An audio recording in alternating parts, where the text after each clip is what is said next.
Scott, the stable's been having a great run of things of late. 11 winners out of your last 50 runners, a strike rate of 22%. Can you really put it down to anything? Well, look, I think I'm just lucky at the moment where I've got a group of horses that either are maiden or class 1 or 2, and they're going through their grades.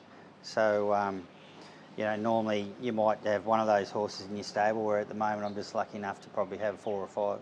Standing in front of Iron Grace, a good first up winner on Saturday at Eagle Farm. Some good judges were expecting Iron Grace to run well first up and was able to duck through the gap and get up a good performance. Yeah, it was. It was a big win. I reckon she'd have been a good thing beat if she did get beat, but I was really confident with her. She has raced well fresh before, and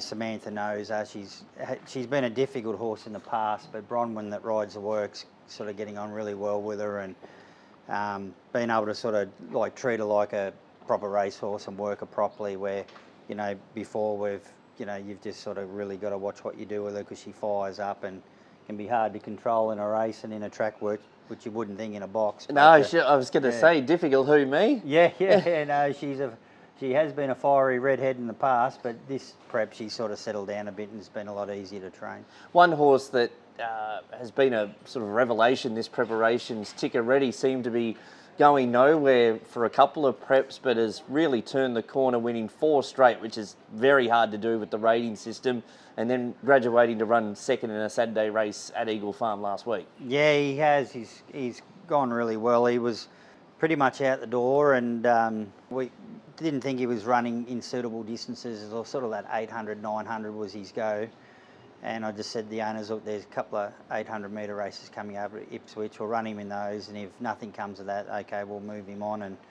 And he ran third, and then he won, and I'd already spoken to Wayne Baker at Roma, and he was going to take him, and then when he won, I said, I can't really let him go now, Wayne, and he's just sort of, kept going on with it. He's done a great job, and credit to Yvette.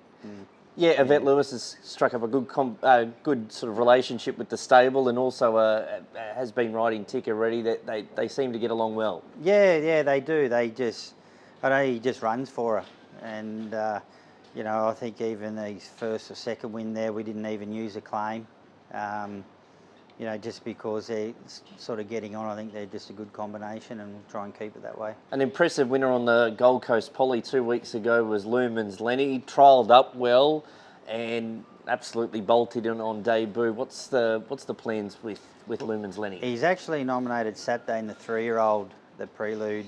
He's not a QTIS horse, but he's able to run in it. The Prelude to the 3-year-old race on the QTIS day, but just whether he gets a run, he'll be down the bottom somewhere. So there's just programming is not real good for him at the moment.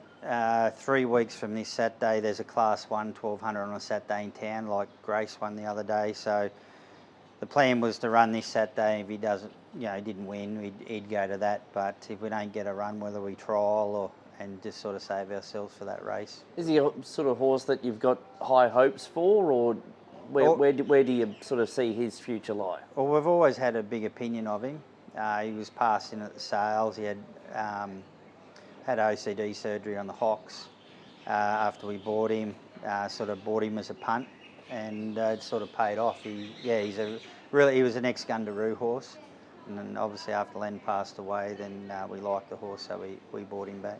You've got a somewhat of a new complex here at the Gold Coast, access to the pool and nice sort of clean air, good boxes too. Is it part of the success as well? I think so. I think it's an advantage to be that close to the track. We had a great setup. The Gundaroo stables were a great setup, and the back track was fantastic. But it was very time consuming to get every horse over to the main track and to swim. Where here, everything's so accessible. Every horse goes to their main track and has a swim every day after they work. So, we're obviously doing a lot more with them. So I think that has helped. Thanks for your time, Scott. No worries, thank you.